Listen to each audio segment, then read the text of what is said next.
menjelang 1 tahun pemerintahan Jokowi dalam bidang ekonomi ini seperti apa? Ya, kita harus jujur ya melihatnya berdasarkan fakta bahwa dalam 1 tahun ini ya kita itu mewarisi keadaan yang berat memang. Kalau kita lihat tren pertumbuhan ekonomi Indonesia ya dari zaman Pak SBY tahun 2012 itu kan sudah mulai menurun tuh dari 6%, 5,7, 5,4 ya. Terakhir bulan September 2014 kita itu menerima warisan pemerintahan Pak SBY itu sudah 4,7 sekian gitu ya. Nah lalu ditimpa lagi ya krisis ekonomi global makin seru. Dulu Cina itu belum masuk krisis, sekarang masuk krisis. Sehingga wajar kalau pertumbuhan ekonomi kita pun menjadi turun dari 4,7 di semester pertama, semester kedua kemarin kita mendapatkan 4,6. Nah, tugas kita adalah bagaimana ke depan supaya tren penurunan pertumbuhan ekonomi itu kita balik ya menjadi meningkat ya, bahkan kita sih inginnya bisa 5% ke atas. Dan untuk berbicara bagaimana meningkatkan pertumbuhan ekonomi yang berkualitas, saya pikir sebagai negara maritim terbesar di dunia dalam arti luas itu ya, harusnya sumber-sumber pertumbuhan ekonomi baru itu ada di sektor-sektor ekonomi kelautan gitu. Yang sering saya katakan ada 11 sektor itu, mulai dari perikanan tangkap, perikanan budidaya, industri bioteknologi kelautan, pariwisata bahari, industri dan jasa maritim dan seterusnya gitu.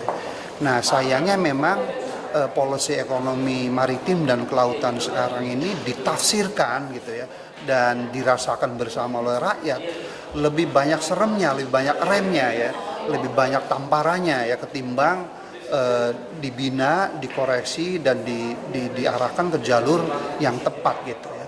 Sehingga kondisi ekonominya lagi megap-megap, justru polisinya moratorium kan hanya ada di Indonesia nih saat ini. Di seluruh dunia dan dalam sejarah umat manusia kalau ekonomi lagi slowing down itu ya, biasanya itu kegiatannya itu lebih longgar, malah ini sebaliknya.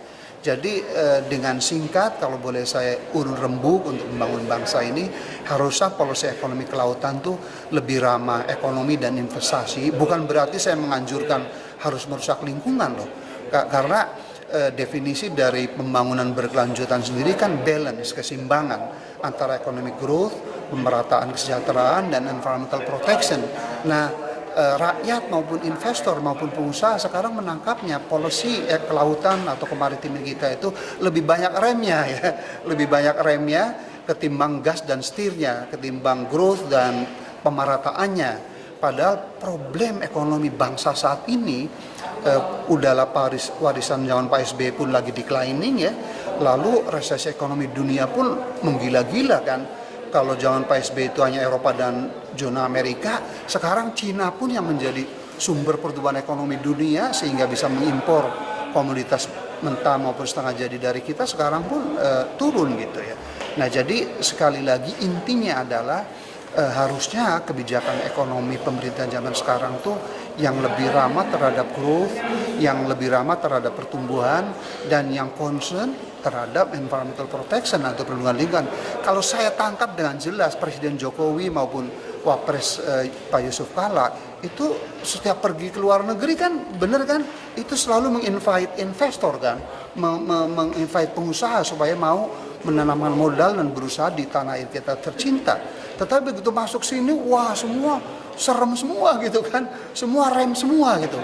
Jadi menurut saya kontradiktif ini antara kepala negara, iya kan, selaku pemimpin pemerintahan dan negara ini yang polisinya sangat friendly terhadap investasi, tetapi sebagian besar menterinya, terutama menteri-menteri di bidang ekonomi, semua serem dan sifatnya itu kontraproduktif terhadap pertumbuhan ekonomi yang berkualitas. Saya kira inti masalahnya di situ. Kalau pemerintahan Presiden Jokowi jika ini tidak mampu mengubah polisi makro yang sudah baik ya dari presiden dan wakil presidennya, lalu kebijakan menteri-menteri sektoralnya justru kontraproduktif, justru seram dan menakutkan dan sifatnya itu moratorium semua.